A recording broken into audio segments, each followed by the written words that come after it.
우리 국가적으로 유용하게 사용할 수 있는 그 국제협력개발기금이라는 제도가 있어요. 그러니까 저희가 이제 전체 예산 중에서 1%는 국제기구를 위해서 이제 저희들이 이제 기금을 내놓고 국제사회 발전, 국제사회가 요구하는 것을 이제 도와주거나 뭐 할 수 있는 그런 게 있는데, 이것을 이제 직접 할 수 있는 게 우리 외교부, 교육부, 문체부가 이제 중심이 되면 하게 되면 우리는 문화라고 하는 큰 힘이 있잖아요. 그럼 어느 나라 어느 누구도 저희가 이제 230여 개 회원국이 있어서 그래도 저희들이 태권도라는 문화를 통해서 언제든지 큰 장벽 없이 진출하거나 또 우리가 보급할 수 있는 큰 힘이 있다고 봐집니다.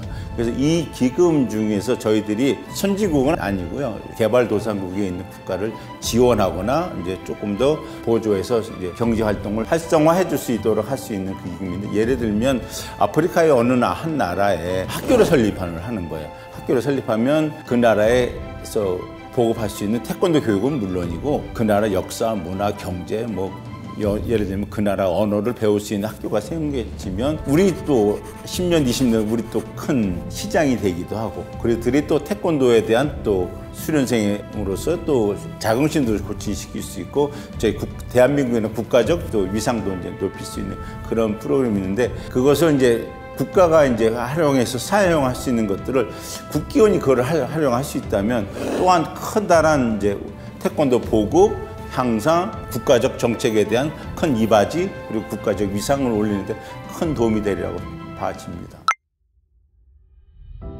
뭐 국경 없는 의사회, 저도 예를 이제 들었습니다. 국경 없는 의사회 같은 경우는 이제 의료 봉사 활동을 통해서 이제 진출해서 하게 되고, 그리고 특히 이제 가장 중요한 게 개발도상국에 있는 나라들은 질병을 퇴치율 얼마나 올랐는지, 그리고 위생 교육률이 얼마나 높아졌는지, 그리고 학교를 잘 안다니까 학교의 출석률이 얼마나 또 많이 올랐는지가 또 국제 유엔에서 이제 평가하는 항목이기도 해요. 근데 이건 우리 태권도는 재미있잖아요. 어린 수련생도 성인 수련생도 재밌고 신이 나잖아요. 그러면 그것 때문에도 이제 학교를 오게 되는 경우도 있고, 그때 우리 어려서 치카치카 교육이라 그래서 칫솔하고 치약을 사용하는 법도 제가 어렸을 때는 또 학교에서 배웠어요, 그거를. 근데 그것도 저희가 이제 그 학교를 세우게 되고 이제 태권도를 중심으로 학교가 세워지게 되면 그러한 것들을 자연스럽게 보급할 수 있고 자연스럽게 국제사회에 기여할 수 있는 큰 틀을 만들 수 있다라고 봐지는 겁니다.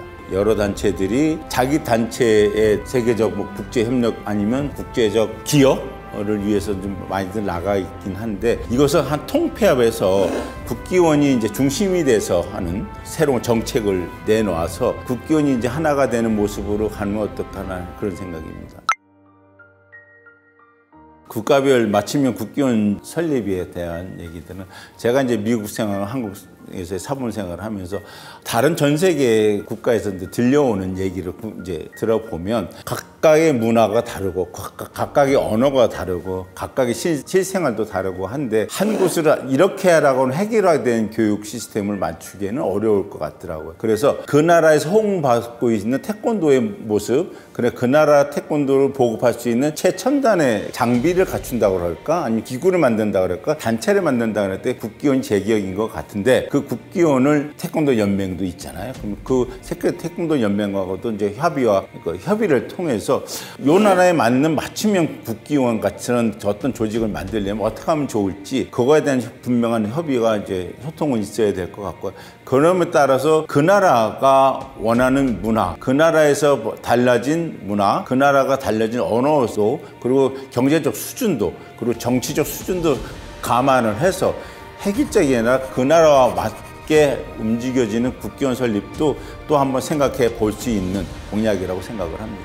전 세계 그 태권도 보급이 일률화돼야 된다고 생각이 드는 거. 어떤 경우냐면 태권도 보급이 이루어지지 않으면 한 가지 좋은 예가 있어요. 2020년 우리 그 도쿄 올림픽 때에는 가라데가 일본에서 열렸으니까 시범 종목으로 채택이 돼서 금메달도 주고 은메달도 주고 동메달도 줬어요. 그런데 4년 뒤 2024년 프랑스 올림픽에서는 가라데가 빠졌어요. 빠진 가장 큰 이유가 프랑스 올림픽위원회에서 보급률이 낮다, 가라데는. 그래서 없앴거든요. IOC 입장에서는 봐도 사업이 안 된다. 광고 수입도 안 될 것 같고 그래서 이제 종목에서 이제 빠지게 된 조건인데 저희 태권도도 지금도 이렇게 준비해 놓지 않으면 뭐 세계연맹도 함께 국교원도 함께 준비해 놓지 않으면 언젠가 보급률이 낮다고 해서 또 올림픽에서도 이제 제외되거나 빠지게 되면 우리 또한 또 가라데 같은 그런 모습을 또 당하지 말라는 법이 없어서 지금 준비해야 된다고 하는 그런 뜻에서 말씀드린 겁니다.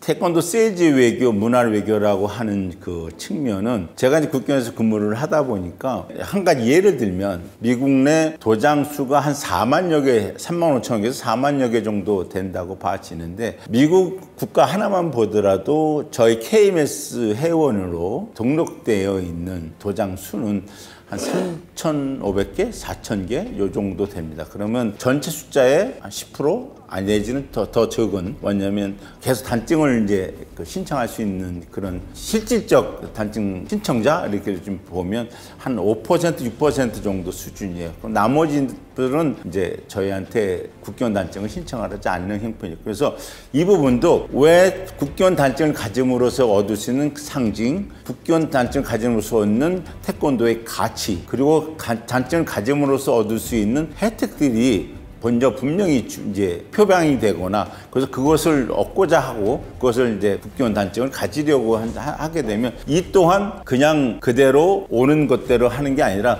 조금 진취적이고 개척적인 정신으로 태권도 세일즈 외교를 통해서 설명하고 설득하고 그래서 그분들이 다시 우리 국교원 단증을 신청할 수 있도록 만들고자 하는 그런 의미로 태권도 세일즈 외교, 태권도 문화 외교라고 이제 정한 겁니다. 이 내용은 태권도 세일즈 외교, 태권도 문화 외교 라는 책은 맞춤형 국기원, 뭐 전 세계 보금 뭐 이런 얘기가 또 연결되기도 하는데 우리 세계 태권도 본부라고 이제 명명되어 있지만 우리 국기원이 사실 국내 문제에 좀 국한되어 있는 것도 사실이기도 합니다. 그래서 이것을 조금 더 보급 확장시키고 하려면 같은 의미로 우리 태권도 단증을 많이 사용할 수 있게 시장을 이제 확대하고 그러면 좀 더 많은 사람들이 태권도를 이제 보급을 하는데도 저희 입장에서도 굉장히 큰 도움이 될 것 같고요.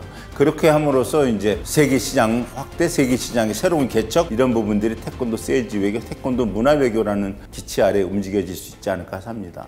태권도 문화 외교라고 이제 제가 이제 생각을 하고 한 부분들은 또 조금 더 부연 설명을 좀 해드리면 얼마 전에 뭐 아메리카 갓 탤런트에서 뭐 세계 태권도 연맹이 나가서 이제 커다란 호응을 얻고 아주 많은 인기를 얻었는데 이런 것도 또한 잘 개발해서 우리 국교원에서도 세계 각국의 상황과 환경에 맞게 우리 시범단 조직이 되어 있거나 아니면 또 그 나라에서도 또 우리가 또 보급을 해서 문화라고 하는 태권도라고 하는 시범을 통해서 그 나라에서도 자체적으로 만들 수 있게 하고 하면 저희들이 또 순회 공연도 할 수 있겠잖아요. 뭐 많은 세계 각국을 다니면서 그래서 문화적으로도 좀 우리가 하고 친밀하지 않은 국가라 할지라도 아니면 또 친밀한 국가라도 더욱 공고히 하고 그렇게 되면 또 우리 국가적으로 큰 도움이 되지 않을까 그런 생각입니다.